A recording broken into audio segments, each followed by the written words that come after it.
ఓం నమో భగవతే రుద్రాయ. భాద్రపద మాసంలో బహుళపక్ష పాడ్యము నుండి బహుళపక్ష అమావాస్య వరకు కూడా మహాలయ పక్షాలు అనేటటువంటివి ప్రారంభమవుతున్నవి. అయితే ఈ మహాలయ పక్షాలలో మనం పితృదేవతలను మనం ఆరాధించాలి. అయితే కొంతమందికి వాళ్ళ యొక్క పూర్వీకులు కాలం చేసినటువంటి తిథులు తెలియక చాలా సతమతమవుతూ ఉంటారు. వారికి పితృదేవతలకి ఏదైనా పూజ జరిపించుకుంటే బాగుంటుంది అని వారు ఎప్పుడూ కూడా సూచిస్తూ ఉంటారు. అటువంటి సమయాలలో ఈ మహాలయ పక్షాలు అనేటటువంటివి ప్రతి ఒక్కరూ కూడా ఆచరించవలసినటువంటివి.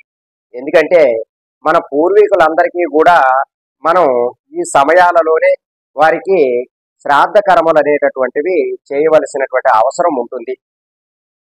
ఎవరైతే ఈ పూర్వీకుల మీద తగినటువంటి భక్తి కలిగి ఉండి వారికి శ్రాద్ధ కర్మలు నిర్వహిస్తారో ఆ యొక్క కుటుంబాలలో చక్కనైనటువంటి అభివృద్ధి ఉంటుంది. ఎవరైతే పితృశాపంతో బాధపడుతూ ఉంటారో, ఎవరికైతే సంతానంలో సమస్యలు ఏర్పడుతుంటాయో వారు ఈ మహాలయ పక్షాలు గనక ఆచరించారు అంటే వారికి పూర్వీకులు అంటే మీ పెద్దల యొక్క అనుగ్రహం వల్ల మీరు అనుకున్నటువంటి కోరికలు అనుకున్నటువంటి పనులన్నీ కూడా సకాలంలో జరుగుతాయి. ఎందుకంటే ఇప్పుడు మనం ఉన్నాము అంటే మన పూర్వీకుల ద్వారానే మనం వచ్చాము. కాబట్టి మన పూర్వీకుల యొక్క అనుగ్రహం కూడా మనం పొందాలి అంటే వారికి తప్పనిసరిగా తర్పణాలు అనేటటువంటివి విడిచిపెట్టాలి. కొంతమందికి వారి యొక్క పూర్వీకులు ఎప్పుడు కాలం చేశారో తెలియనటువంటి సమయాలలో ఈ యొక్క మహాలయ పక్షాలలో ఆ యొక్క తిథిని మీరు సూచించుకుని ఆ తిథి ద్వారా ఆ తిథి నాడు మీరు మహాలయ పక్షాలన్నీ కూడా జరిపించుకొనవచ్చును. అయితే ఇప్పుడు అటువంటి సమయాలలో అటువంటి సందర్భాలలో మీకు కుదరనటువంటి పక్షంలో మీరు మహాలయ అమావాస్య అంటే భాద్రపద అమావాస్య నాడు శ్రాద్ధ కర్మను కూడా నిర్వర్తించవచ్చును. అయితే మీరు తిథి రోజు ఏదైతే చేస్తారో అదే పూజా కార్యక్రమాన్ని అంతా కూడా ఈ మహాలయ పక్షాల్లో జరిపించుకొనవచ్చును. పితృదేవతలకు తర్పణాలు విడిచిపెట్టవచ్చును. అలాగే శ్రాద్ధ కర్మ నిర్వహించవచ్చును. లేదా స్వయంపాక దానాలు కూడా చేయవచ్చును. అయితే ఎవరైతే ఈ యొక్క పితృకర్మను చేద్దాము అని అనుకుంటారో వారిలో ప్రధానముగా అబ్బాయిలు ఉన్నవాళ్ళైతే మగ సంతానం ఉన్న వాళ్ళంతా కూడా పెద్దవాళ్ళు చేయటం శ్రేయస్కరం. అలాగే మిగిలిన వాళ్ళు కూడా ఆ యొక్క పెద్దవాడితో పాటు అంటే ఒక కుటుంబంలో ముగ్గురు కొడుకులు ఉన్నారు అంటే ముగ్గురు కొడుకుల్లో పెద్దవాడు చేస్తున్నప్పుడు రెండో కొడుకు మూడో కొడుకు కూడా తనతో పాటు ఈ యొక్క కర్మనంతా కూడా నిర్వర్తించాలి. అలాగే యజ్ఞోపవీత ధారణ చేస్తున్న వారు యజ్ఞోపవీత ధారణ ఎవరికైతే ఉంటుందో వారంతా కూడా ఈ మహాలయ పక్షాలు తప్పకుండా ఆచరించాలి. అయితే యజ్ఞోపవీత ధారణ లేని వారు కూడా ఈ మహాలయ పక్షాలను ఆచరించవచ్చును. ఎప్పుడైతే తల్లిదండ్రుల యొక్క తిథి సమయాలు అంటే ఎవరికైతే తల్లిదండ్రి కాలం చేసినటువంటి సమయాలలో వారు ఈ మహాలయ పక్షాన్ని ఆచరించవచ్చును. వారి యొక్క తిథి ఏ రోజు పడుతున్నదో చూసుకుని మనకి సెప్టెంబర్ 18, 2024 నుండి అక్టోబర్ 2, 2024 వరకు కూడా ఈ మహాలయ పక్షాలు అనేటటువంటివి ఉన్నవి.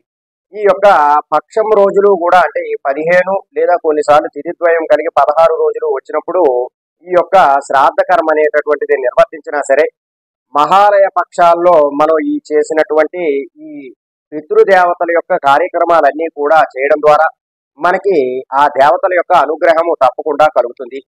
ఎవరైతే వారు ఇదివరకే అంటే తిథి ఉన్నటువంటి సమయాలలో వారికి చేసుకోలేనటువంటి పక్షం ఏర్పడినప్పుడు ఈ మహాలయ పక్షాలు ఆచరించవచ్చును.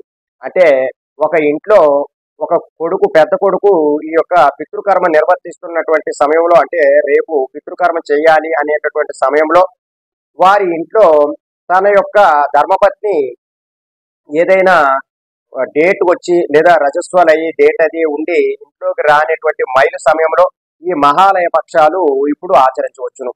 ఇంకా ఈ యొక్క మహాలయ పక్షాలు ఆచరించడం ద్వారా మీకు పితృదేవతల యొక్క అనుగ్రహం అనేటటువంటిది తప్పకుండా కలుగుతుంది. మీరు ఈ పితృదేవతల్ని చక్కగా అనుగ్రహించుకున్నట్లయితే మీకు ఎటువంటి ఇబ్బందులు కూడా మీ కుటుంబంలో ఆర్థిక బాధలు కానీ లేదా సంతాన సమస్యలు కానీ ఎటువంటివి లేకుండా ఉంటాయి.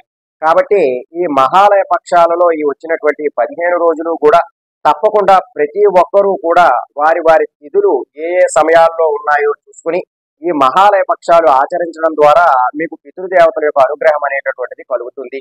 ఇంకా ఇది మనం మన ఇంట్లోనే జరిపించుకొనవచ్చును.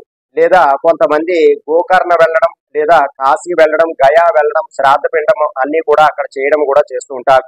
అయితే ఇవి మన గృహంలో గాని లేదా ఎక్కడైనా దేవాలయముల్లో గాని ఇవి మనం తప్పకుండా ఆచరించవచ్చును.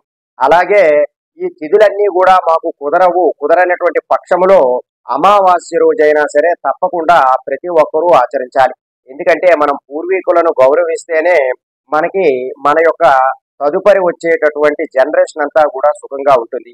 కాబట్టి ఎవరైతే ఈ మహాలయ పక్షాలు ఆచరిస్తారో వారికి మంచి ఫలితాలు అనేటటువంటివి ఉంటాయని శాస్త్రాలు చెబుతూ ఉన్నాయి. మీరు ప్రతినిత్యము కూడా దేవాలయములకు వెళ్ళి ఏమీ పూజలు చేయకపోయినా ఇబ్బంది ఉండదట. కానీ మహాలయ పక్షాలలో పితృదేవతలకు మటుకు తప్పకుండా శ్రాద్ధ కర్మ నిర్వర్తించాలని శాస్త్రాలన్నీ కూడా ఘోషిస్తున్నాయి.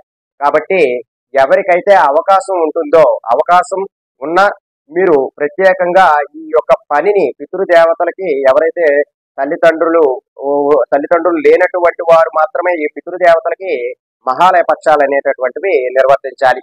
అలాగే ఇంకా మీకు తెలిసినటువంటి బంధువులు గాని, ఇంకా మీ యొక్క స్నేహితులు గాని, మిగిలిన మీ యొక్క ఆప్తులు గాని ఎవరైనా ఉన్నా సరే వారి గోత్రాల ద్వారా వారికి కూడా మీరు తర్పణాలు అనేటటువంటివి విడిచిపెట్టవచ్చును.